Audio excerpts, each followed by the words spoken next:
Hey, it's Chris and Ché here with the Cardboard Corner. We got Chris Goldline Cards and Ché from EN Sports Cards 1. What's up? And we're back here with our Monday night show. How we doing tonight?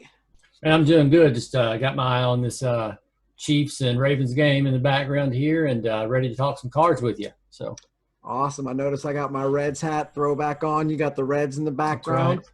background. I don't think right now anybody wants to play them in a three-game series. They got Bauer going game one, Luis Castillo, who's looking as good as ever his last five games in game two, and a healthy Sonny Gray in game three. I know the Braves are an excellent hitting team, and the Reds are an excellent pitching team. So really looking forward to that matchup. But a Wednesday game at noon, and we're going to have a ticked off Trevor Bauer because he's pretty mad that they didn't make the Cardinals play two games today because they said the Cardinals were in, it doesn't matter. But if the Yeah, Cardinals lose both games, well, our the seed Reds goes would have up. got a Yeah, different seed, so it yeah, absolutely mattered. it did. So I wouldn't be surprised if, Bauer goes out there and throws a no-hitter. Yeah, I saw that on Twitter today that basically I saw a tweet that said the Brewers are in the playoffs without spending one game over 500 this year. And I was like, they have two games left. How do they know that they're not over 500? And I didn't really realize what was going on. But heck yeah, that makes a difference. I mean, if the Cardinals have to expend two pitchers today, even if they Yeah, don't, I mean, that makes a difference in could possibly be the red seeding and then the Cardinals' performance against the Padres, even if they kept that fifth seed. So I mean, absolutely. I don't really understand. I know it's COVID and it's a strange new world, but man, that was pretty surprising to me to see that for sure. But having said that, I mean, the Reds, we won Friday night, which was super important because that lined us up to be able to just Saturday and Sunday not to be that important. We were already in. We were going to be the seventh seed probably. So that allowed us to line that three-man rotation up like you were talking about and just get it ready for a three-game series. And like you said, every time we've had these conversations, who wants to face the Reds in a three-game series with the rotation lined up like it is? I mean, I feel good about it. It is a 16-team playoff. I'm not going to put an asterisk by it. We're playing in October, man, and That's we got right. the pitching. So I'm ready for it Wednesday for sure. I'm excited. Like I said, the Braves, great hitting team, Reds, great pitching team. But to me, the Dodgers are just head and shoulders above everybody. And the American League is wide open. Like, I'm not a believer in Tampa. I'm just I'm not. not either. But the No, Yankees are finally keeled again. But the Indians are close to the Reds as far as the pitching staff. I mean, Shane Bieber, clear Cy Young. He could even be the MVP. And then, the White Sox, they're in a complete slump. But yeah, they if they can get Tim Anderson, Eloy, Robert, and Abreu, who's an MVP candidate, going, and Dallas Keuchel and Lucas Giolito already had a no hitter this year. If they can get hot, they can make some noise. But it's all about getting hot at the Reds the right time. And the Reds, fun fact for you here, the first team all season to win a series in Minnesota. I didn't So know the that. Reds are getting hot at the right time. The White Sox are getting down at the wrong time, but have all the talent in the world. So I think in the American League, the Indians and the White Sox have the potential to go far. I'm not a fan of the cheaters. I don't think the A's are. I mean, I don't really watch much West Coast. Maybe, hey, they'll surprise us all. I think the Yankees are finally getting healthy, but Tampa's vastly overrated. In the National League, I honestly think the Dodgers are head and shoulders above everybody. Cardinals are okay. The Cubs don't have the pitching, but San Diego really depends what's going on with Clevenger and his health. But they can just flat out hit. They're fun. They're young. I mean, they got Manny Machado, Grisham. They got and possible NL Rookie of the Year, Jake Cronenworth, Yeah, and this guy who might win the MVP name for Tatis Jr. that So is- yeah. Full disclosure, we did not discuss your picks or who I was going to pick before this conversation. But in the AL, man, I was going with Cleveland against the White Sox in the ALDS. The White Sox, again, I was talking about being surprised to see the thing that I saw today about the Brewers and the Cardinals series. I truly didn't know the White Sox had fallen all the way to the seventh seed until I looked at the bracket. And I was like, oh my gosh, they can come. I mean, to be a seven seed, I truly think that they'll, I mean, like you said, they are slumping, but they were the best record in baseball. What, 2 or 3 weeks ago? Two or I three think they weeks ago. had the number Yeah, one seed until they yeah, played the Reds. yeah. They ran into the big red machine, They baby. We ran into took that that. buzzsaw, baby. Yeah, but Yeah. I mean, so I think that they're in a good position even at the 7 seed because they got the A's and then the Twins and the Astros, the winner of that series. So I could very easily see an Indians and White Sox ALDS, and like you said, um, the Dodgers have just been there all year. They are the clear number one seed, but the Padres got my rookie of the year and Cronenworth on there. That's who I would pick. I would love to see the Padres, beat them, but I think that's not likely. I think the Dodgers are the clear cut coming out of the National League as well. I mean, the Reds are plus 3,000 if you're a betting guy. So I may or may not have put like $20 on it to win Hey, 600, but I don't blame you. Don't I blame don't you. know anything about that. I can neither confirm nor deny. But I don't know if I've ever told you, but I used to write a lot of baseball stuff for a different website. So I do have a vote for not the Baseball Writers Association of America, but the Internet Baseball Writers Association of America That's really um, cool. um, awards. So my awards, just go over a couple. My Cy Young in the American League, I got Shane Bieber. Can't argue that. And the National League, I went with Trevor Bauer. And you might call a little biased, but I mean, Yu Darvish and Jacob DeGrom, to me, were 1 and 2, and Bauer was 3. In September, it completely changed, and it went Bauer, Darvish, and DeGrom for me. MVP, I'm going back to Cleveland with Jose Ramirez. So we were talking about Cleveland making it. They've got, in my opinion, the Cy Young and the MVP. I've got Juan Soto, which he only played 40 games, but led the National League in hitting, a bunch of home runs. He's on a pretty bad team, but he was the bright spot. And then also, like, who else you going to pick kind of thing Yeah. where, I mean, is anybody really standing out in the National League? To me, I mean, Tatis had his moments all year, but I don't know if the consistency was there yeah, to be an MVP candidate. it's Yeah, almost like Lewis Robert. Like, to me, it yeah, was Kyle Lewis Rookie of the Year. Then it was Lewis Robert the whole entire way, no question about it. yeah, Then September came along, and well, for me, it's Kyle Lewis again. And yeah. in the National League, like you said, I got Jake Cronenworth. So Yeah. those are I think my. if Alec Brom had been called up a couple weeks earlier, maybe. And I know it's a 60-game season and it's a short season as it is, but he missed half the 60 games. He didn't even get called up until what he got about 30 games in. I mean, he was pretty impressive. Alec Brom came on strong late, but I think it's Cronenworth just for the entire sample size of the year. I would go with him. And in the American League, as much as I would like to have seen it be Robert, because I've got a few high-end Roberts that could have benefited from that uptick there. I think it's going to be Kyle Lewis too, for sure. Yeah, and that's kind of what I talked about with Soto, what you were saying with Brom, because I had him 3 on my Rookie of the Year, but I had Soto. I felt 40 games. It's 2/3 of the season. You're playing over 160. Maybe he even gets more than. Maybe he still just misses 20 games, and it's not 1/3 of the season, but it is 60. So I tried to weigh all that in, and I just thought, as far as the dominating player that he is, to me, he was just – there was nobody else who was clear-cut that, like in the American League, to me, like it's Bieber all the way for Cy Young. Cy Young. And I had him number 2 in my MVP. Like, I really came this close to having him MVP because, like, nobody ran away with anything. It was – I mean, it could be in 1 through 5. Like, I'd be happy with being Jose Abreu as well. Like, he's much deserving of the MVP in the American League as well.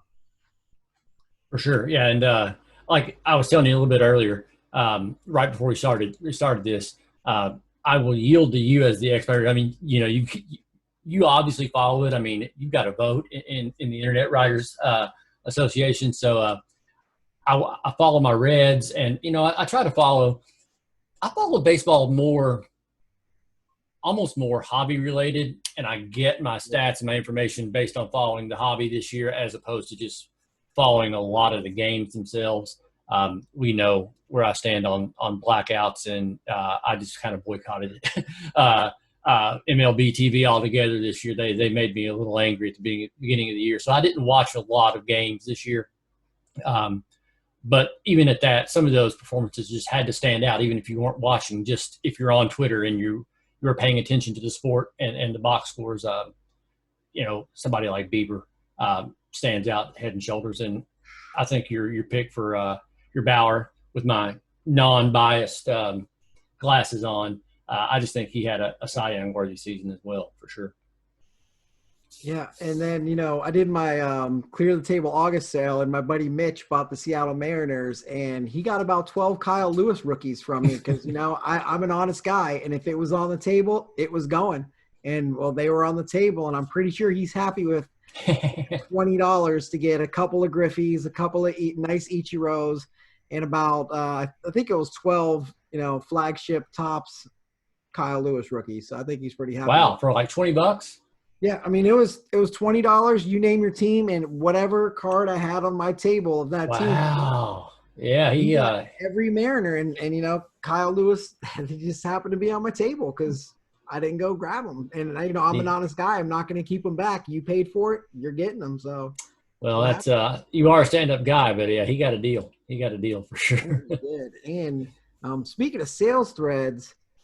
Man, I see Midwest Box Breaks does one. I think it's Wednesdays and just has thousands of people on there. So this chat group I'm in, we decided to do one today, and I kind of led the chat group. So like, hey, Chris, why don't you, do the first sales thread? We'll each kind of rotate weekly, but have some rules. Try to get it not huge like Midwest. Like that's almost like overwhelming. Yeah, because there's thousands and thousands. There's too much stuff. So, I put a tweet up about 6 o'clock, and right before this, it had like 7,000 interactions, like 100 retweets and stuff. And I'm like, man, I only put up like 5 cards because I had to do some errands, put my kids to bed, had dinner with the family. And typically like after 9 o'clock when the kids go to bed is when I do my stuff. So maybe 5 cards up there, but so many other people have joined. And it's incredible because people, this, that, the other, oh, your prices are wrong, or eBay comps this, eBay comps that. It's like, man, eBay's not everything. You got cook groups, you got this, you got that, you got the other. Like, to me, it's my card, it's my price. I'm going to offer you a fair price. And if you don't like it, somebody else will. If not, it'll stay on my table. But it's just the craziness of the sales thread. It just took off, and I'm kind of like excited. I'm kind of overwhelmed. I mean, it drained my whole battery. My wife's like, turn your notifications off, and it just ding, ding, ding, ding, ding. I believe it. I mean, you just made a couple of points. I'll address them individually, but I retweeted that for you, and I have gotten a lot of notifications just off of people piggybacking. They saw the retweet that I did. I mean, I saw it had like 42 retweets like that, but I've been getting notifications, and I'm like, I don't understand what this notification's about. And then I'm like, oh, I just retweeted Chris's, sales thread, and I've gotten in there. And then the second thing is, and we'll, if you don't mind, we'll probably talk about this in a few minutes. It kind of goes along with the line with a little rant I went on the other day. But why is it anybody's business what you're doing with your own sales thread? I mean, why do they have to come into your sales thread and just start complaining about what you're pricing your cards at or what you're doing with the cards on your table? If they don't agree, then move on. I mean, that's one of my biggest pet peeves is, I've got this card up for $40. Someone comes in and says, oh, comp's $80. Okay, great. Then buy it for $80 on eBay. Go ahead. Yeah. I want 100, the actual thing that happened to me was I was selling a Luca for $104. The comps I saw on eBay were 120. Someone says, hey, DM me. So they did. $80, best price. And then shows me like 5 comps. I'm like, okay, these comps are from like 3 months ago, which should have probably been higher because basketball was in season then. Like, okay, no, thanks. $104 or I'll keep it. I'll get it graded. Like, this is my card. This is my price. And comps can be manipulated by people. Cook groups, you can bid on your own cards from other accounts to bid it up to get, your own money. But like you said, what's in anybody's business what I want to sell my card for or my money or what I do with my stuff? There's friends that I will pay extra money for on their cards. People who are just getting out, like, hey, they know I love Jerry Judy. Hey, this card for $15. I know that's a $10 card, but I'm going to buy it off you for $15. Yeah. And especially on Twitter, though, you're not setting any kind of market on Twitter. You're not setting a market value selling on Twitter as opposed to if you were selling it on eBay. I mean, you see where I'm going with that? I mean, nobody's going to look. I mean, no offense to you, I know you wouldn't take it. They wouldn't go look at, well, what did Goldline Cards sell this for? Let me look at his past sales thread to get a comp. So if you're not affecting the market, if you want to sell it a little bit under or a little bit, especially under, I see people get upset that you're selling it for too little. If it's on Twitter, just buy it and get a good deal and don't worry about what you choose to sell your card for. Did you see the one guy last week sold like $120 card, I think, for like $40, and everyone was jumping on his case. He's like, I didn't see a comps. I didn't think it was that great of a card. This is what I sold it for. Like, get off my – and people were attacking him. I think it was a gal. It was a young lady, I believe. But I wish I would have seen the card because, I mean, it was Kyle – no, was it Trent Grisham? It was Trent Grisham, who I like Trent Grisham. And it was an orange auto out of Bowman, number 25. Like Trent Grisham? Yeah. You like Trent Grisham? I'm a Trent Grisham fan. Grisham? I'm sorry, you like Trent Grisham? You still like him? Yeah. I've got a bunch of those Topps base right there for sure. Is your guy? I'm just kidding around. But people just started attacking because of the that she sold it too low, and I was, now I did disagree with. Apparently, it was her friend who bought the card from her, and immediately listed it on eBay for like $300. And we know it wasn't in hand because he had just – and I'm sorry, I saw what happened to a lot of people with Project 2020 doing the pre-sales. I'm not a believer in the pre-sales in this volatile of a market. I mean, God, you're just opening yourself up for – I'll never do it. I will never pre-sale. I mean, you talked about cook groups. We talked the volatility. It's like day trading now. And if you put something on pre-sale, he doesn't know – gosh, I mean, with the USPS the way it is these days, he doesn't know when he's going to get that card. He doesn't know what kind of shape it's going to show up in, If it even shows up. If it even shows up. But he's already listing it. I mean, that's risky. And I don't know. I didn't like I didn't know any of that. I thought that was a bad look. I mean, again, but we just said, what's it our business what he's doing? So I guess I'm hypocritical here. It is kind of our business as human beings that a friend's taking advantage of a friend. Like you can do what you want, but if you did that to me, I'd be pretty upset as a friend doing that to a friend, Absolutely. And you mentioned it twice, and before I forget or we get on a different topic, I'm pretty sure Kobe Bryant 1996 Topps fell victim to a cook group about a month and a half ago. Did you see what happened with those cards over the course of about 4 weeks? I did not. Is that the card you had a couple of? Yeah. I sent 3 96 Topps base into PSA at the same time. And when I sent them off, they were selling, if they came back at PSA 9, you could probably get $300 to $400 for them. If they came back at 10, you might get $1,000, $1,100 for them. While they were at PSA, the 10s went up to like $6,000, and the 9s were selling for $1,100, $1,200 all day. And it just spiked, and it was like instant and immediate. And they were still selling at that the day I got them back.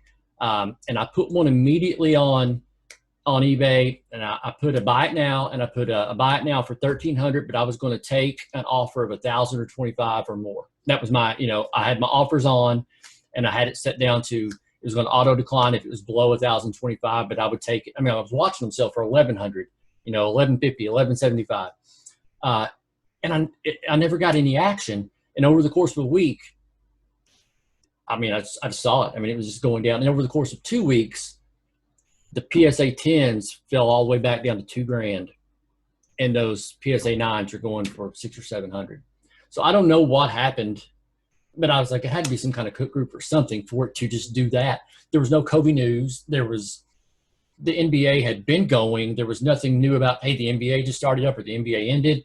It was mid-season, mid-playoffs NBA. I couldn't figure out what caused that spike and drop that quick. I mean, it was weird. It was weird for sure. And, when you bring up the Project 2020, huge pre-sale fiasco, I've sent out a tweet last week that, after the first Chiefs game, the Clyde Edwards-Helaire cards skyrocketed. Yeah. And then Did those come back down to earth? Absolutely, they did. But did a whole Yeah. bunch of returns happen? Like, I have no idea. I did not Yeah. get a conclusive answer in my tweet. I put a poll out, watched the breaks, retweeted it. I got some, some here, yeah, this happened, that happened, but nothing definitive. But if you paid $180 for a rated rookie, you can't be happy about it right now. Yeah. Unless You he's know what's scoring 20 touchdowns tonight. I mean, like, he was higher than Saquon. He was higher than McCaffrey, which both, are hurt right now. yeah. But a rookie after one game, your rated rookie's going for $180. Like, what? You know what's crazy? I bet there's a lot of returns going on. I haven't really seen. Trying to see if he's done anything tonight. I don't see he's done anything really great tonight. But I sold a couple Justin Herberts immediately after the Chargers game last Sunday, and they were just regular Donruss rookies. I sold a couple rated rookies, and I got 21.50 for one, and then like $24 for a blue press proof. And I was a little disappointed, but then at the same time, I wasn't, because when that day started, those cards were $1. $2 or $3 cards. And I was really, at the end of the day, I was like, you know what? I'm glad they didn't go for 60, 70, 80, $90, because 3 weeks from now, I would have been dealing with returns. So I got way more money than I ever thought I would get out of a base Donruss Justin Herbert card. It wasn't optic, or it was just regular issue Donruss. But it didn't go for so much that I thought it would spike or spark a return. So I was actually kind of happy that it didn't go for a lot more, because I know at the end of the day, with the length of time someone's got to return a card on eBay, that puppy would have been returned if it had gone for something crazy like those Hilaire did. I mean, that's a really great point you made, because I've been trying to sell this Jordan Alvarez rookie right here. And at a time, I got it because I got in a break that I paid $7 for. And it was like $140. I'm like, oh, sweet. But he's the rookie of the year. Card could go up. He's on the Astros. They could play again. He could be great. And then he gets hurt, doesn't play. It's about a $60 card right now. And I'm wrestling with it like, okay, I paid $7. I could get a $53 profit. Then I could wait a year, see what happens to get a bigger profit. Like, what do you do? I mean, $50 profit on a $7 card's pretty excellent. It's pretty good. And I've got this other a dual lock fan. I don't have it sitting around. Patch auto out of 15 that I paid $60 for, and I got a $200 offer. I'm like, well, that's kind of a PC card for me because I'm a Broncos fan, but it's a lock fan, dual jersey piece, dual auto out of 15, $140 profit for a PC card. But I know, like, that to me, like lock prisms, I got a bunch of them. I'm keeping them because they're going to go up, and plus he's my guy. But I don't see this card increasing in any value. No. But it's also a PC card. So do I keep it, or, $200 is $200? Like, going on vacation next week, I could use 200 extra bucks, or absolutely. So, a piece of cardboard that I like to look at. So, I mean, I kind of wrestle with those kind of things when I go to try to sell. So I'm like, talk to my wife, like, hey, can you start a stack and say, honey, you're selling this stuff and this stuff you're keeping? Because, I wrestle with myself of, I know I can get good dollar for it, but do I want to? Like, I thought I was going to face that same dilemma a couple weeks ago. James Conner twists an ankle, hurts an ankle in that Pittsburgh game. Benny Snell comes in, rushes for 100 yards, and I thought, oh, great, here we go, because I thought he was going actually might be on the verge of having a semi-breakout year. And I've probably got 20 Benny Snell rookie autos, 6 or 7 of them are RPAs. That's your guy from Kentucky, right? Yeah, that's my guy. And I thought, man, if he skyrockets, if he starts, if these cards I gave $7 to $12 to $15 for, if they start being worth, $100, $150, $200, how am I going to justify keeping these? And I've got doubles of some of them where I've got some that are numbered to 10, but it's the exact same card with just a different foil color numbered to 25, like in the National Treasures, which to me is manufactured a scarcity. I mean, that kind of. I don't get that. Yeah, I don't know if we've never talked about that. That might be a topic for another day. But I've got a few of those that the photo is the same, the patch is the same. The only difference is there's a slight different color foil, and one of them says to 10, and the other says to 25, and another says to 99. But they're the same card. It's just with a different color foil, with a little different color foil, so they could put a different number on. but it's the same card. I think that is a manufacturer scarcity, and maybe that's a topic for another day. But for whatever reason, James Conner started the next week. Snell got 3 carries, fumbled once, so I think that solves that. I'm not going to have a quandary of whether to sell my Benny Snell PC right now. I almost went through a dad dilemma with the same thing with Jesse Winker. Yeah. Claire has Winkers upon which she probably has 600 of them. RPAs, autos, we've got 15 of the 2019 Chrome trying to get the rainbow.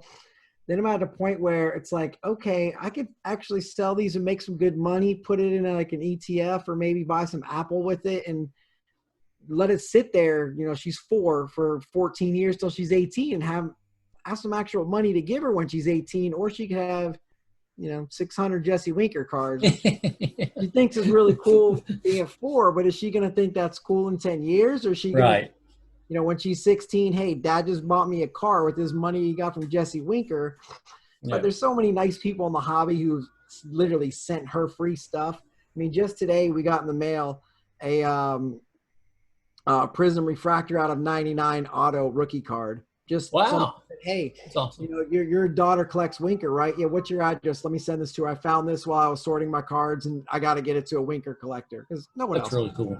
That's really cool. I mean, she's got 1 of 1s. I just got her the out of 5.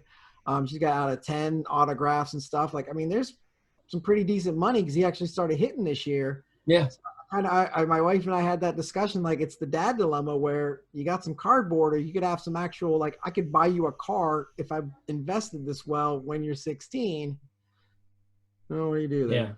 Yeah. But then that brings up your point I know you want to get into, which is your money and my money is not your business, and your money is not my business, and what you do should not matter to me, and what I do should not matter to you. You want to get into that conversation a little bit? Yeah, I mean, I don't get it. I mean, I don't. Of course, I'm newer to the Twitter scene of the hobby, but it does seem like the biggest source of conflict in hobby Twitter is people upset about what other people are doing with their money and their wallets. And you referenced a video I did on YouTube the other day. I was at work. I don't do I'm in the car, let me talk to the camera videos ever. But man, it was bothering me. I checked Twitter that morning and I saw a couple of tweets, and I just checked it again. And there was this dude going off. I mean, just as much as you can go off on Twitter, just telling about the guys who wait in line for the vendor at Walmart or Target. And just like, these pathetic losers need to go get a job, and that's actually got insurance and this, instead of out there trying to make a living, buying up our cards and not allowing us to go get the cards. And I was like, man, what a terrible take. What a cold take to have right there, because you know what? Personally, my personality doesn't lend me to wait. I'd love to be able to find cards on the retail shelves. And, I pretty much know that it's probably going to be a Friday at some point in time, that the Walmart 2 minutes from me, that she's going to be in there dropping those cards. So, I mean, I'll go in there probably every Friday just to see if I can catch it at the right time, but I'll never sit and wait. But if I do see somebody sitting and waiting, my first thought is not like, get a job, you pathetic loser, because I don't know what that guy's going through. He could have your job. He could have been, and I mean, your job, you work the late shift, right? Maybe it's not overnight, but you work. I work 3 to 11. Yeah. You work 3 to 11. You know what? And the people that you talk to when you're at work are having the worst day of their life, and you're there to help them. All right. And so maybe you went to Walmart before you went to work that day because you knew that you had time. The kids are in school or whatever. And your wife's at work. So you could be sitting at your house watching reruns on the Golf Channel, or you could drive to Walmart and wait for 3 hours because that's your hobby. And how is that any different than driving to the local golf course and spending 4.5 hours and $150 on your hobby? Drive to the Walmart and spend 4.5 hours and $150 on your hobby if that's what you want to do. But what if you didn't have a job, and you needed that to help feed Claire and Cooper for the next 2 weeks, because all of a sudden you went to work one day and they're like, Chris, we don't need you anymore. COVID, the economy, sorry, man, we don't need you. And all of a sudden you got a mortgage to meet, and, maybe you go get a part-time job somewhere, which is going to be hard, but you're not making as much as you did before. And that if I spend 5 hours at this Walmart, I might be able to pull $500. I might be able to flip $500 in a day. Absolutely. And that could help me meet the mortgage this month. Does that make you a loser, or does that make you a provider for your family in the toughest of times? So why do we judge, how you're spending your money or how you're spending your time, and I could go on all night, man, but it just bothered me. So I had to make that quick video and just kind of get it off my chest that day. And as you can see how I didn't even really plan on getting that deep into it here, but it's always bothered me when, I don't like to feel like I'm being judged as a person for my personal choices. And I've always tried not to judge others and to know that until I walk a mile in those shoes, who am I to judge what he's doing? Yeah. And I just try to keep that sense of aspect and that sense of self-awareness when I'm thinking about other people in the hobby as well. Yeah. I remember you sent me that video on DM that day. Like, man, I got this take. I'm not sure if I should post it or not. Yeah. Man, I watch him like, absolutely, man, you have to post that, because I agree 100%. I have no idea what's going on in anybody else's life except for, my close personal friends, which still I probably don't even know what's going on in their life. They don't know what I'm going through. They don't know what's in my bank account. They don't know if I got $2,400, $24,000, or $24. Right. Some of these stack sellers that owe me $30. Hey man, I don't got the $30 this week. Can you hold it off till next week? Yeah, sure. Can you hold it off till next week? If you remain in constant communication, absolutely. But if you lose communication and ghost me, your stuff's getting sold. That's from a seller's aspect. But also, we went to Walmart this evening. We need some bread and trying to get Halloween costumes. We're going to go to Kings Island next weekend. They got the Halloween thing going on. And, they had 3 boxes of cards there. They were Allen and Ginther. I got 3 boxes of Allen and Ginther sitting in the other room, because that's what we're going to break on coffee and cards next week, because that's a fun break with your kid. Like, I don't need these, but everything else was cleared out. And even the employee was like, oh, we've got baseball cards in stock. I was like, well, there's one, it's 3 bucks. She goes, oh, we got a couple guys who come in here and clear them all out. And as long as it's not my guy, Matt, who works here at my local card store, now he comes and clears the shelves and he goes and sell it in his store, I'm not happy about that.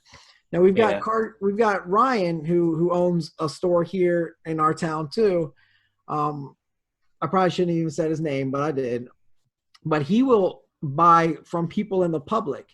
So say I had a bunch of Mosaic, he would buy it from me and then sell it in the store. Now I don't know what he buys it from me for, right, or how much profit I would make. But see, I'm okay with that, because I'm making my money, he's making his money. But he's not directly going to Walmart's to buy retail. But if I saw him at Walmart clearing it out, I have a problem with that, even though that's his business. That's what he's running. That's what he's doing. And again, but that's me worrying about someone else's money. I mean, where's the line? Because I just crossed my own line that I was talking about. But if I got to feed my family, I got to provide. That's being a man, not a loser. And like you said, like, I'm going golfing Wednesday. I'm going to spend 4 hours on the course and probably $150. Or Walmart's 3 minutes away. I could go camp out and just sit there for 4 hours, spend $150, and then rip it with my wife, because she enjoys ripping cards too. So, when you did that, if there was somebody else that came and was camping there with you, you could probably strike up a pretty good conversation about the hobby while you're waiting there. And if you didn't judge that guy and say, get out of here, you loser, probably you have some similar interest in the cards. You could probably have a pretty good cardboard chat. The pictures you see is everyone playing on their phones, not talking to each other, just standing 6 feet apart. If I was there waiting, I would, talk to the person. Hey, what are you looking for today? What do you like about this product? Oh, I really like this product. Oh, Football Prism's coming out. It's going to be a pretty good year with all these rookies. Oh yeah, but last year with Locke and Kyler Murray, Daniel Jones kind of going down, but great quarterback year. But now you got Tua and Hurts might get some playing time now, and of course Burrow's looking great. And even like we talked about before, second year cards from certain players like Mahomes and Lamar are doing amazing. And you strike up a conversation, but the pictures they show of, the socks and sandals guys here at Target again, just talk to people, have a conversation. Like one of my main things, we talked about that stack sale thread. It was like, talk to each other, engage, make friends, DM each other. I'm all about engagement and relationships. And that's kind of what I've been striving to do. Like, talk to each other. Don't just say, hey, this card, $30, take this card, $30, take. It's, hey, that's a really nice patch. What are you willing to sell it for? I got $30. Would you take 28? Yeah, I'll take 28. You're a Reds fan? Oh, yeah, cool. Man, I'm so excited we're in the playoffs. Yeah, all right, Trevor Bauer, sweet. Oh, yeah, Keno strikes out too much, but Suarez is getting hot. You know what? You just got that card for $20 now because you're cool. Like, and at the end of it, wouldn't it have been more fulfilling than being angry all the time? Making new friends and having positive conversations. I mean, wouldn't you be I would be happier. I'd be, why you gotta be angry all the time? Yeah. Why you gotta be angry? Yeah. All right, man. Well, look, I think we're running up against the old Zoom time limit here. So, man, I enjoyed it. I think we kind of went off our script a little bit.